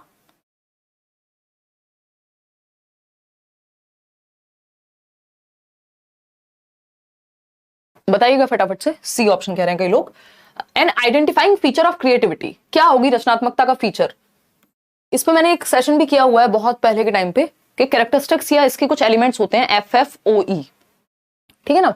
यहां पे जरूरत नहीं पड़ेगी, कंफर्मिटी होती है बस, बाकी जैसा बाकी लोग कर रहे हैं वैसा ही आपने करना शुरू कर दिया, तो ये तो कॉपी पेस्ट कहेंगे इसको। कन्वर्जेंट थिंकिंग इंटेलिजेंस से जुड़ा हुआ है जेपी गिलफर्ड के अकॉर्डिंग, कि आपको जैसे ये क्वेश्चन है इसमें कन्वर्जेंट थिंकिंग लग रही है, अभिसारी सोच, सिकुड़ती हुई सोच, कि एक क्वेश्चन है, 4 ऑप्शन है, इन्हीं में से कोई सही होगा, आपको 5वां कुछ नया क्रिएट नहीं करना। इसमें कन्वर्जेंट थिंकिंग लगेगी जब डिसीजन मेकिंग की जरूरत पड़ेगी, कोई एक चीज चूज करोगे तो। लेकिन जब डिफरेंट दिशाओं में सोचना हो, क्रिएटिवली सोचना हो, तो डाइवर्जेंट थिंकिंग। जब ऐसे राइटिंग करनी है तो दिशाओं में सोचना पड़ेगा, तो अपसारी सोच, ओपन एंडेड थॉट। तो डाइवर्जेंट थिंकिंग से जुड़ती है क्रिएटिविटी, साफ साफ। कौन कहता है, JP Guilford. Hypothetical deductive reasoning पे आज की बात नहीं हो रही है। C option is the right answer, और ये लॉजिक के लिए ज्यादा जाएगी। क्वेश्चन नंबर 21 देखिएगा, ये कहता है what does active engagement mean, यानी सक्रिय जुड़ाव क्या है, या बच्चे जब सक्रिय हैं, एक्टिवली एंगेज्ड हैं क्लासरूम में, तो उसका मतलब क्या है। इससे आसान क्वेश्चन धरती पे नहीं बन सकता, लड्डू क्वेश्चन कहते हैं इसको। इंक्वायरी एंड क्वेश्चनिंग, यानी देखो सक्रिय जुड़ाव, जहां बच्चा एक्टिव है वही तो एक्टिव एंगेजमेंट कहलाएगा। Drill and practice, road memorisation, passive listening. तो एक ऑप्शन तो आपने हटा दिया होगा कि पैसिव लिसनिंग यानी निष्क्रिय सुनना, यानी बस बच्चा बैठा हुआ है, सो गया चाहे, बस सुन रहा है वो लेक्चर, एक नींद ले ली उसने उठ के सुबह लंच तक, तो ये पैसिव लिसनिंग है। इसमें तो बच्चा एक्टिव है ही नहीं है, तो वर्ड में ही पैसिव लिखा हुआ है, तो कहां से एक्टिविटी आ गई। बात सही है नहीं, लेकिन 1% लोग इसे भी सही उत्तर दे रहे हैं, 2% हो गए वो लोग, कमाल कर दिया अपने, चक्कर आगे मुझे ये देख के। बी में कंफ्यूज है 13% लोग। रोट मेमोराइजेशन भी हमें पता है कि रटने में हम बच्चे को एक्टिव नहीं मानते। अब ये नहीं है कि मैंने किताब ले ली सामने और मैं इधर से उधर चक्कर लगा के रट्टे लगा रही हूं तो इसको मैं एक्टिव कहूंगी कि बच्चा एक्टिव है ना। रोट लर्निंग, रटंत विद्या एक्टिव लर्निंग में नहीं आती। ड्रिल एंड प्रैक्टिस और इंक्वायरी में आप लोग कंफ्यूज्ड हैं। देखिए ड्रिल एंड प्रैक्टिस कुछ टॉपिक्स के लिए हेल्पफुल होती है, ठीक है, लेकिन ड्रिल एंड प्रैक्टिस से ज्यादा एक्टिविटी या ज्यादा सक्रिय बच्चा कहां होगा, इंक्वायरी में, जब वो पूछताछ कर रहा होगा, जब वो अपने दिमाग का ज्यादा प्रयोग करेगा। ड्रिल एंड प्रैक्टिस में क्या होता है, 2 एकम 2, 2 दूनी 4, 2 एकम 2, 2 दूनी 4, मतलब बार बार आप रिपीट कर रहे हैं। तो रिपीट से बेटर क्या है, जब आप दिमाग पे जोर डाल के कुछ नई इंक्वायरी कर रहे हैं, जब आप पता कर रहे हैं, जब आप क्वेश्चन कर रहे हैं, पूछताछ कर रहे हैं, है ना, जांच कर रहे हैं, तो ज्यादा बच्चा एक्टिव कहां होगा, ए ऑप्शन में। ड्रिल एंड प्रैक्टिस में रेपिटेटिव हो जाती हैं चीजें, रिपीट पे चली जाती हैं, तो ये इसको बहुत ज्यादा एक्टिव एंगेजमेंट वाली चीज नहीं मानी जाती, कुछ चीजों को याद करने के काम आ जाती है ये भी। तो ड्रिल एंड प्रैक्टिस को मैंने तो जितने भी क्वेश्चन देखे हैं सीटेट में पॉजिटिव नहीं माना जाता, कहीं पे भी आंसर आपको ये नहीं मिलेगा कि आप बच्चों को बार बार ड्रिल कराओ, प्रैक्टिस कराओ। अब फिर भी डिपेंड करता है 1% केसेस में कि क्वेश्चन में पूछा क्या है। तो बच्चा सबसे ज्यादा एक्टिव कहां है, ये आप क्लियरली देख पा रहे हैं कि इंक्वायरी एंड क्वेश्चनिंग में। तो जहां सबसे ज्यादा एक्टिव है उसी को एक्टिव पार्टिसिपेशन कहेंगे ना, नहीं तो कहने वाले तो कहते हैं रटने में भी एक्टिव है बच्चा, घूम घूम के याद कर रहा है। क्वेश्चन नंबर 22 देखिए क्या कहते हैं। क्वेश्चन नंबर 22 है which processes contribute in knowledge construction, यानी वो कौन सी प्रक्रियाएं हैं जो ज्ञान के निर्माण में सहायता करती हैं। ज्ञान का निर्माण, सहायता, ऑर्गेनाइजिंग, और हमें पता है ज्ञान का निर्माण कैसे कराना है बच्चे को, एक्टिवली, सक्रिय रूप से, जहां बच्चा एक्टिव हो, शरीर से, दिमाग से, हर तरह से। बताइए फटाफट से जवाब दीजिए, फिर हम आगे बढ़ेंगे। 8 सवाल और हैं आज के लिए, और हम लोग 13,000 लोग अभी जुड़े हैं।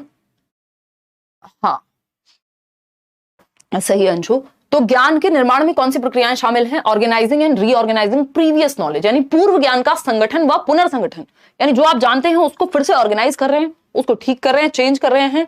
ये बात बिल्कुल सही लग रही है हमें, भाई हेल्पफुल रहेगी ना, बिना प्रीवियस नॉलेज के कुछ नया कैसे सीख लोगे। है ना, या अगर प्रीवियस नॉलेज है, पूर्व ज्ञान है, उस चीज के बारे में कुछ भी जानते हैं तो वो हेल्पफुल होगा, उसको ऑर्गेनाइज करिए आप, उसमें जोड़िए चीजें। एक्सप्लोरेशन एंड डिस्कवरी, अन्वेषण व खोज, यानी बच्चा एक्सप्लोर करे, डिस्कवर करे, खोज करे, बात तो सही है, एक्टिव है बच्चा। सोशल इंटरेक्शन, इनको हम अच्छा मानते हैं, वाइगोस्की भी कह रहे हैं कि सोशली इंटरेक्ट करे बच्चा, ग्रुप बना करके सीखे, सामाजिक अंतः क्रिया करे। तो तीनों ही बातें बच्चे की नॉलेज में कंट्रीब्यूट करेंगी, बच्चा नॉलेज को कंस्ट्रक्ट कर रहा है, ऐसा नहीं रट्टे लगा रहा है। प्रीवियस नॉलेज भी महत्वपूर्ण है, यहाँ पे ये नहीं कहा रट्टे लगाने हैं। तो फर्स्ट, सेकंड और थर्ड, ओके ओके ओके, हाँ, तो ये टाइपिंग में मिस्टेक हुई होगी, फर्स्ट, सेकंड और third, B option is the right answer, ये आप करेक्ट कर लीजिएगा, ठीक है ना। हिंदी की तरफ सही लिखा हुआ है, फर्स्ट, सेकंड, थर्ड तीनों ही सही है, ठीक है ना। ये आपसे वैसे पंगे नहीं लेगा कि जो है 2 ऑप्शन यहाँ पे चूज करने को नहीं कहेगा, कोई एक नेगेटिव जरूर देगा अगर ऐसा होगा तो, नहीं तो फिर 2 ऑप्शन सही हो जाएंगे उस केस में। तो क्वेश्चन नंबर 23 देखिए एक बार, ये अगेन एक डरावना क्वेश्चन, लेंदी लगता है कई लोगों को, बट ये इजी होते हैं। असर्शन क्या है? कथन। रीजन क्या है? देखना है। Teachers should provide middle school students with a vocabulary of emotions and encourage students to write their feelings in journals. यानी शिक्षकों को माध्यमिक कक्षाओं के विद्यार्थियों को अपने संवेगों को व्यक्त करने के लिए शब्दावली देनी चाहिए व उन्हें प्रोत्साहित करना चाहिए कि वे अपनी अनुभूतियों के बारे में अपनी डायरी में लिखें, जर्नलिंग करें बेसिकली, ठीक है ना। अब ये जर्नलिंग करें, हाँ कोई कह रहा 7,000 लोगों ने लाइक किया है, कोई बात नहीं, ठीक है। देखिए अगर हम बात करते हैं इमोशंस की, तो वोकैबुलरी ऑफ इमोशंस, कितना कैसा वो महसूस कर रहे हैं, है ना। बस ये तो नहीं कह रहे कि अच्छा नहीं लग रहा यार, तो अच्छा नहीं लग रहा में क्या हो सकता है, कैसा लग रहा है फिर भाई, एंग्शियस फील कर रहे हो, या फिर फियरफुल महसूस कर रहे हो, या फिर जॉयफुल महसूस कर रहे हो। खैर खराब महसूस करने में तो जॉयफुल महसूस करना नहीं आएगा। इसके अलावा और 70 तरह के इमोशंस के शब्द होते हैं अलग अलग, तो वोकैबुलरी उनके पास हो, अपना जैसा वो महसूस कर रहे हैं या जो भी उनको इमोशंस फील हो रहे हैं उसको एक्सप्रेस करने के ज्यादा शब्द हो उनके पास कि वो कैसा उन्हें लग रहा है, ठीक। तो ये बात तो सही है, और ताकि वो अपनी डायरी में अपने इमोशंस को क्लियरली लिख सकें। इसका रीजन क्या है? Helping students recognise and express their feelings encourages emotional self regulation.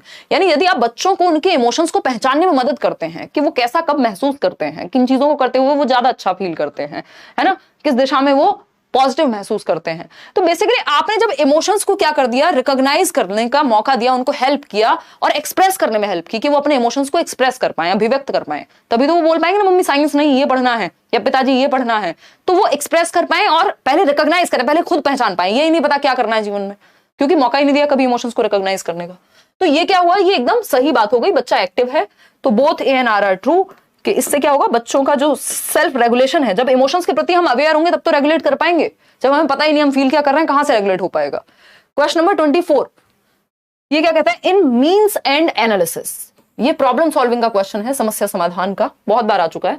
साधन लक्ष्य विश्लेषण में बताइए क्या सही उत्तर होगा, आप ही जवाब दीजिए। कंजूस लोगों, क्यों कह रही हूं कंजूस, क्योंकि 7,000 कितने 900 लोगों ने लाइक किया, 13,000 में से आधा है।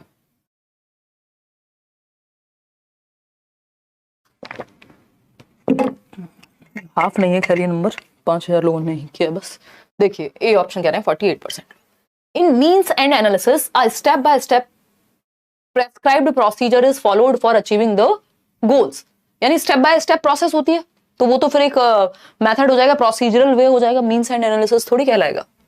जहां स्टेप बाय स्टेप पहले से डिफाइंड है तो वो तो प्रॉब्लम सॉल्विंग के स्टेप्स हो जाएंगे। The problem is divided into a number of intermediate goals and then focus on solving each sub goal. The students begin at the goal and move back to the unsolved initial problem। यानी छात्र लक्ष्य से शुरू करते हैं और अनसुलझी प्रारंभिक समस्या पर वापस आ जाते हैं। या फिर D option, the student limits her search for solutions to situations that have something in common with the one you currently facing. तो इसको एनालॉजी कहते हैं कि आप समानता ढूंढ रहे हैं, जो प्रीवियसली आपने कुछ प्रॉब्लम सॉल्व की थी उससे मिलती जुलती समस्या है कोई, तो वैसी भी बात यहां नहीं हो रही है। देखो मीन्स एंड एनालिसिस को हमेशा इसमें सिंपल तरीके से पूछा जाता है, बस आपको पता होना चाहिए कि मीन्स एंड एनालिसिस होता क्या है। मीन्स का मतलब होता है साधन, एंड है आपका गोल, ठीक है ना, तो मीन्स गोल भी कह देते हैं इसको। तो साधन लक्ष्य के बारे में क्या होता है कि आपका जो लक्ष्य है उसको तोड़ लिया जाता है, ब्रेक कर दिया जाता है पार्ट्स में, कि सीटेट क्रैक करना है, ठीक है, तो सीटेट क्रैक करना क्या हो गया, लक्ष्य हो गया। मीन्स क्या हो सकते हैं, क्या लिखा है ये, अच्छा मीन्स क्या हो सकते हैं भाई, सीटेट क्रैक करना क्या हो गया, लक्ष्य। अब इसको मीन्स यानी साधन, तो इसको टुकड़ों में तोड़ेंगे। अच्छा सीडीपी हिमांशी जी से पढ़ेंगे, ठीक, ईवीएस भी लेट्स लर्न से प्लेलिस्ट देख लेंगे, नोट्स डाउनलोड कर लेंगे, तो आपने छोटे छोटे लक्ष्य बना लिया और फिर आप सीडीपी में पहले ये वाला टॉपिक सिलेबस कंप्लीट करना है, फिर प्रीवियस ईयर को प्रैक्टिस करना है, तो एक बड़े लक्ष्य को छोटे छोटे टुकड़ों में तोड़ दिया और फिर आप अचीव करने की कोशिश कर रहे हैं। तो एक गोल के सब गोल बना दिए, उसको मींस एंड एनालिसिस से जोड़ा जाता है। मींस एंड मतलब साध्य तक पहुंचने के लिए साधन का इस्तेमाल कर रहे हैं, ब्रेक करके, टुकड़ों में तोड़ करके। ठीक, तो the problem is divided into a number of intermediate goals, कि अभी क्या कर सकते हैं बड़े गोल तक पहुंचने के लिए, उस पर फोकस करेंगे और फिर ईच सब गोल को एक्वायर करने की या अचीव करने की कोशिश करेंगे। ये सिंपल डेफिनेशन है, इसमें कोई और ये ऐसा उत्तर है ही नहीं कि किसी और से हम जबरदस्ती मैच कर दें। ये सिंपल एक डिफाइंड वे में इसका डिफाइंड आंसर है। क्वेश्चन नंबर 25 देखिए क्या कहता है। क्वेश्चन नंबर 25 कहता है which of the following is the primary characteristic of mastery oriented learning. अभी कल परसों या जब भी लास्ट सेशन हुआ था तब मैंने बताया था 3 प्रकार का ओरिएंटेशन होता है या 3 प्रकार के गोल्स होते हैं लर्निंग के। एक होता है परफॉर्मेंस ओरिएंटेड गोल्स, दूसरा होता है मास्टरी ओरिएंटेड गोल्स या लर्निंग ओरिएंटेड गोल्स, तीसरा है फेलियर अवॉइडेंस ओरिएंटेड गोल्स। तो इन तीनों में से जब मास्टरी ओरिएंटेड लर्नर्स की बात हो रही है, जिनका फोकस मास्टरी पे है किसी चीज के, या किसी चीज में पारंगत बनने में है, मास्टर बनने में है, सीखने में इंटरेस्ट है जिनको, तो उनको पहचानना है आपको। They do not set any गोल, इनका कोई लक्ष्य ही नहीं होता। भाई कोई तो लक्ष्य होता होगा कि मुझे मास्टरी प्राप्त करनी है, ऐसा थोड़ी लक्ष्य ही नहीं होता कोई। फिर आता है B option, they believe that ability is stable and permanent. देखो जो मास्टरी ओरिएंटेशन की बात कर रहा है कि मैं इस चीज पे मास्टरी हासिल कर लूंगा, और वो ये कहे कि पहले से ही क्षमता तो फिक्स होती है, तो फिर मास्टरी कहां से हासिल कर लोगे? क्षमता तो फिक्स होती है, या तो होगी आपके पास या नहीं होगी, मास्टरी की जरूरत ही क्या है? फिर तो आपको पता है सब कुछ या नहीं है। तो ये भी गलत है। एबिलिटी फिक्स नहीं होती, फ्लेक्सिबल होती है, इंक्रीमेंटल होती है। ये क्वेश्चन भी पूछा जा चुका है कई बार। बढ़ाया जा सकता है क्षमता को उस पर काम करके। दे believe that bad luck is the cause of failure. देखिए कोई भी समझदार व्यक्ति या कोई भी अप्रोच, जो चीज आपके कंट्रोल में नहीं है, अगर लक एग्जिस्ट भी करता है तो आपके कंट्रोल में नहीं है, तो आप उस चीज पे फोकस नहीं करते लर्निंग गोल्स में, है ना। फिर आता है D option, they are focused on learning and motivated to understand the concepts. बिल्कुल सही बात। ये जो मास्टरी ओरिएंटेशन वाले बच्चे होंगे वो किस पे फोकस करेंगे? लर्निंग पे फोकस करेंगे, क्योंकि वो उनके हाथ में है। And motivated to understand the concepts, और वो मोटिवेटेड है कि वो कॉन्सेप्ट्स को समझे, नंबर अपने आप आ जाएंगे। पहले ये वही वाली बात है कि एक्सेलेंस के पीछे जाओ, कामयाबी झक मार के पीछे आएगी। याद कीजिए 3 इडियट। तो ये मास्टरी ओरिएंटेशन वाला गोल है वो उसका, कि अगर आपको नॉलेज बहुत अच्छी है तो इवेंचुअली बाकी चीजें भी अच्छी हो जाएंगी। ठीक है जी शालू, चलिए खैर D option is the right answer. आगे बढ़ते हैं क्वेश्चन नंबर 26 पे। आज सबसे मुश्किल क्वेश्चन किसको क्या लगा है वो आप कमेंट्स में बताएंगे, इसके साथ साथ कि कितना आपने स्कोर किया है। अभी बचते हैं 4 question. After a reading activity, एक रीडिंग एक्टिविटी हुई है क्लासरूम में। Roshni encourages the students to reflect upon what did you learn about yourself as a reader today. Roshni क्या है? एक क्लास टीचर हो सकती हैं या सब्जेक्ट टीचर हो सकती हैं। What abilities is she promoting, मतलब क्या है? पढ़ने की गतिविधि कराने के बाद एक रीडिंग एक्टिविटी हुई, ग्रुप में पढ़वाया या फिर अलग अलग बच्चे ने पढ़ा खड़े होकर के 1 बाय 1, है ना। इस प्रश्न पर मनन करने के लिए प्रोत्साहित किया है। क्या प्रश्न है? आपने अपने पाठक होने के बारे में क्या सीखा? मतलब बच्चे को रिफ्लेक्ट करना है, प्रकाश डालना है कि उसने अपने पाठक मतलब एज अ रीडर उस स्टोरी से क्या सीखा। ये नहीं पूछा आपने अपने रीडर होने पे क्या सीखा, मतलब आपकी स्पीड कैसी रहती है जब आप पढ़ते हैं, आपका प्रोनाउंसिएशन कैसा रहता है, आपका इंटोनेशन यानी आपकी टोन में जो उतार चढ़ाव है वो कैसा रहता है, या आप कैसे रीडर हैं, पढ़ के कितना समझ पाते हैं। ये सब बच्चा ही तो रिफ्लेक्ट कर पाएगा। अब इस रिफ्लेक्शन में सिर्फ थिंकिंग नहीं लगेगी, मेटा कॉग्निशन लगेगा, क्योंकि थिंकिंग अबाउट थिंकिंग। डायरेक्टली सिर्फ ये नहीं पूछा स्टोरी में क्या लिखा था, आपको 70 और चीजें देखनी पड़ेंगी, रिफ्लेक्ट करना पड़ेगा, एनालाइज करना पड़ेगा, पता करना पड़ेगा क्या पूछा जा रहा है। तो ये मेटाकॉग्निटिव एबिलिटीज में आता है। ये मैंने नोट्स में दिया हुआ है लास्ट सेक्शन में। अधिसंज्ञान या परासंज्ञान कहते हैं, बियॉन्ड कॉग्निशन। ये सिर्फ मेमोराइजेशन याद थोड़ी करना है, इसमें तो सोचना पड़ेगा, निकालना पड़ेगा डीप में जाकर के। ये कोई पता थोड़ी आपको कि वो पढ़ते पढ़ते उसमें लिखा था कि आप कैसे रीडर हैं, ये पढ़वाया था आपसे। नकल की बात ही नहीं हुई, रटने की बात ही नहीं हुई। तो बाकी के 3 ऑप्शन तो वैसे इतने नेगेटिव है, यहाँ तो आपको उत्तर नहीं भी पता होता तब भी आप मेटाकॉग्निशन तक पहुंच जाते हैं। क्वेश्चन नंबर 27 देखिए एक बार। अगेन ये भी 4 क्वेश्चन आ गए मुझे लग रहा है एक ही सेट में, और ये लेंथी लगते हैं कई लोगों को, तो इसकी प्रैक्टिस करना जरूरी है। कथन क्या है? Classroom built on Vygotskian principles. भाई वाइगॉस्की से कम 5 क्वेश्चन आ गए इसमें, मिनिमम 4 तो 100% है। 5वां भी हो सकता है, एक आध मैंने मतलब मिस कर दिया हो, उस चीज पर बात ना कर पाए हो हम। लेकिन अभी आप देख रहे हैं प्याजे और वाइगॉस्की भर भर के पूछे जाने लग गए हैं। या तो प्याजे से 4 क्वेश्चन दे देगा या वाइगॉस्की से 4 दे देगा, प्याजे से 2 दे देगा। तो ये बड़ा अपने आप में डेडली कॉम्बिनेशन हो गया कि सिर्फ 2 थियरीज आपकी 6 नंबर 7 नंबर तक लेके जा रही हैं। वो एक सोशियो कंस्ट्रक्टिविस्ट वाला भी था। तो मैं देख रही हूँ 5 क्वेश्चन के करीब 30 में से बड़ा नंबर है सिर्फ एक टॉपिक से। तो assertion a classroom built on Vygotskian principles would provide lot of opportunities for children to interact and collaborate with each other. अब इस तरह की थियरीज में अगर आप फंस भी जाएं तो आपको देखना बच्चों को एक्टिव रखेंगे दोनों, चाहे प्याजे हो चाहे वाइगॉस्की हो। तो वाइगॉस्की के सिद्धांतों पर आधारित कक्षा कक्ष में बच्चों को आपसी अंतःक्रिया व सहयोग करने के बहुत से मौके मुहैया कराए जाएंगे कि बच्चे एक्टिवली एक दूसरे को हेल्प करके सीखें, ऐसी अपॉर्चुनिटी मिलेगी। बिल्कुल सही बात है, बच्चा एक्टिव है, इतना तो आप समझ ही गए, तो ट्रू हो गई बात। रीजन क्या है इसका? Learning is a social activity, group में सीखने की बात हो रही है, आप देख पा रहे हैं, और लर्निंग एक सोशल एक्टिविटी है जिसकी थियरी का नाम सोशियो कल्चरल अप्रोच है, वो तो कहेगा ही, तो बात तो सही है, तो दोनों बातें सही हो गई, ज्यादा टेंशन लेने की बात ही नहीं है। A option. थोड़ा स्मार्ट भी तो बनना है ना हमें, जब हम इतने क्वेश्चंस प्रैक्टिस करेंगे तो स्मार्टनेस से हमें खुद भी पता लगने लग जाएगा एक टाइम के बाद कि पूछा क्या जा रहा है या कौन सा उत्तर सही हो सकता है, बाकी के 3 गलत कैसे हो सकते हैं, एलिमिनेट कर सकते हो। A teacher should address the errors and mistakes made by students in the process of learning, यानी सीखने में होने वाली गलतियों और एरर्स को, त्रुटियां और गलतियां लगभग सेम ही बात है, तो एरर्स एंड मिस्टेक्स को आप कैसे एड्रेस करेंगे, उनको डील करेंगे एज अ टीचर। इग्नोर कर देंगे, इग्नोर करके तो सुधरने नहीं वाली, कुछ सुधर भी जाएंगे तो कुछ तो रह ही जाएंगे इग्नोर्ड ही, तो फिर आपके होने का फायदा नहीं हुआ। Minimising them through punishment, punishment का अधिकार आपसे छीन लिया गया है राइट टू एजुकेशन एक्ट 2009 में, जिसमें कॉर्पोरल पनिशमेंट, आप बच्चों को मुर्गा मुर्गी आंखें दिखाना, ये सब नहीं चलेगा, ठीक। Minimising them through negative reinforcement, reinforcement punishment दोनों ही तरीके खराब तरीके हैं, कंस्ट्रक्टिविज्म में एक्टिविटी पे फोकस होता है।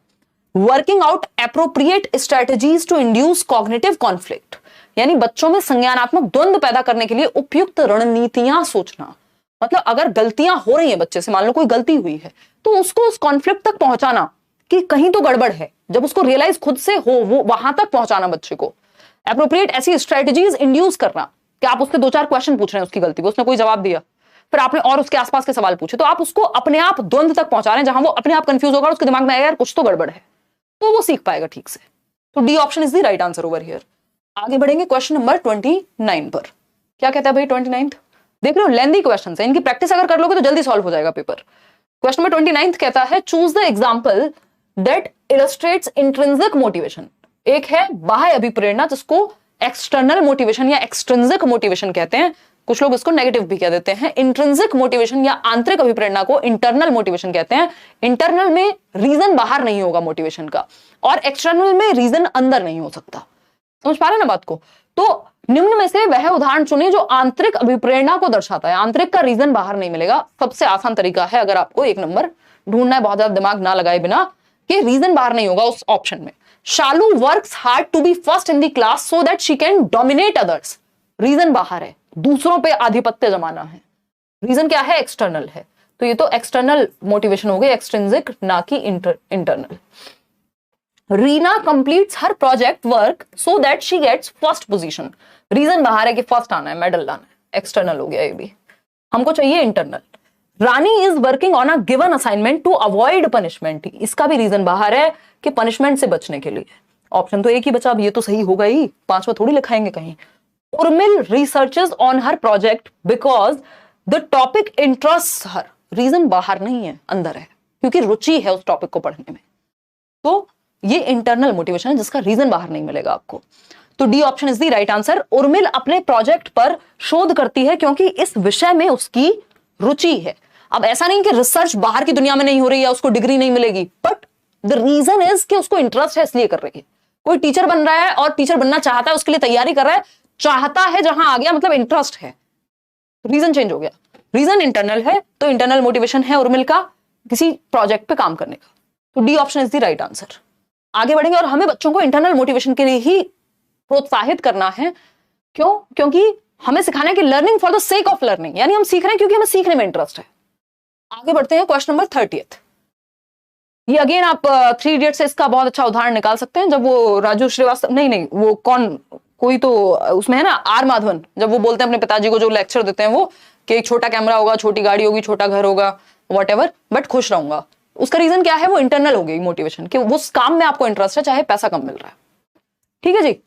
अगर हम बात करते हैं क्वेश्चन नंबर 30 की, तो finding that a lot of students in his class have difficulty in standard English and do not speak in his class. A middle school English teacher encourages that students to express themselves in whatever language they are comfortable. He then builds on students' thinking and helps them to learn other phrases to enhance their skills. Which perspective is the teachers pedagogy rooted in? Pedagogy का मतलब क्या है? Science of teaching, art of teaching, way of teaching. तो एक बच्चा है, यह देखते हुए कि उनकी कक्षा में बहुत से छात्रों को मानक अंग्रेजी में कठिनाई होती है, यानी एक स्टैंडर्ड इंग्लिश बोलने में दिक्कत होती है, और वह कक्षा में बात नहीं करते। अब क्योंकि वो इंग्लिश में सब बात कर रहे हैं और एक बच्चा है जो कंफर्टेबल नहीं है, कुछ बच्चे हैं जो कंफर्टेबल नहीं है इंग्लिश में, तो वो बात ही नहीं करते, चुप बैठे रहते हैं क्योंकि अंग्रेजी नहीं आती। एक माध्यमिक विद्यालय यानी 6 से 8 की बात हो रही है, हालांकि पेपर 1 में आया हुआ क्वेश्चन है तो इससे आपको ज्यादा अंतर पड़ता नहीं है।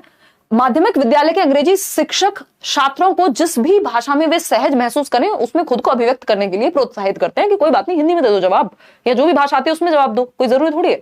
इसके बाद वह छात्रों की सोच को बढ़ावा देते हुए उनके कौशल को बढ़ाने के लिए अन्य वाक्यांशों को सीखने में उनकी मदद करते हैं। अब वो मातृभाषा से इंग्लिश सिखाने की बात कर रहे हैं, तो ये कौन सा पेडागोजिकल टूल है? हम सोशियो कंस्ट्रक्टिविज्म को फॉलो कर रहे हैं, जहां पे सामाजिक रचनावादी दृष्टिकोण, जिस समाज, जिस परिपेक्ष, जिस संस्कृति से बच्चा आ रहा है उससे उसको जोड़ रहे हैं और एक्टिव रख रहे हैं। बिहेवियरिस्टिक में तो रट्टा लगवाने की बात कर देते हैं। Psychodynamic approach as such pedagogy में यूज होती नहीं है, जहां थेरेपी वगैरह की बात आएगी वहां आएगी। साइकोसेक्सुअल बात बराबर ही है, क्योंकि दोनों फ्रॉइड वाली ही थियरीज हैं। आज शाम में मैं बैच में डिस्कस भी किया था ये कि आजकल ये ऑप्शन जरूर देने लग गया, तो आपको समझ जाना है साइकोडायनेमिक लिखा हो, साइकोसेक्सुअल लिखा हो, साइको एनालिसिस लिखा हो, यानी मनोलैंगिक विकास का सिद्धांत साइकोसेक्सुअल, साइकोडायनेमिक मनोगत्यात्मक, या फिर साइको एनालिसिस मनोविश्लेषणवाद। तीनों बात एक ही है और आपके पेपर से इसका कोई ताल्लुक है नहीं, बस आपको भटकाने के लिए दे देगा। 99.9% ऑफ द केसेस में ऐसा हुआ नहीं। फ्रॉइड पे अलग से क्वेश्चन नहीं आया, बट ऑप्शंस में अब ऑनलाइन पेपर में और ज्यादा ऑप्शंस आने लगे हैं, लेटेंसी स्टेज दे देगा, तो आपको वो एलिमिनेट करने में मदद हो जाएगी यदि आप ये 2-3 बातें याद रख लेंगे कि इस थियरी का हमारे यहाँ कोई खास संबंध है नहीं। बिहेवियरिस्टिक अप्रोच ही होगी नहीं, क्योंकि बच्चा एक्टिव है। बच्चा एक्टिव है तो सामाजिक रचनात्मक दृष्टिकोण है ये।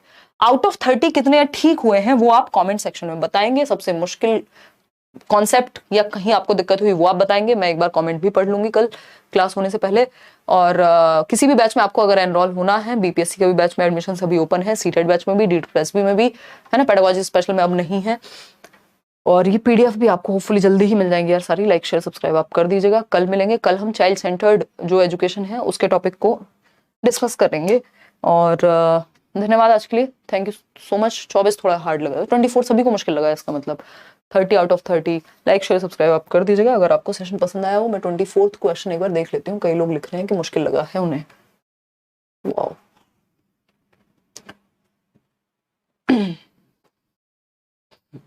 हाँ मुझे पता ही था ये मीन्स एंड एनालिसिस की ही बात कर रहे होगे आप। देखो मीन्स एंड एनालिसिस में सिंपल यही होता है कि एक बड़ा गोल होगा, ये आपको किसी भी प्रीवियस ईयर में मिलेगा, आंसर इसका एक ही रहता है कि एक बड़ा गोल होगा, उसको टुकड़ों में तोड़ दो।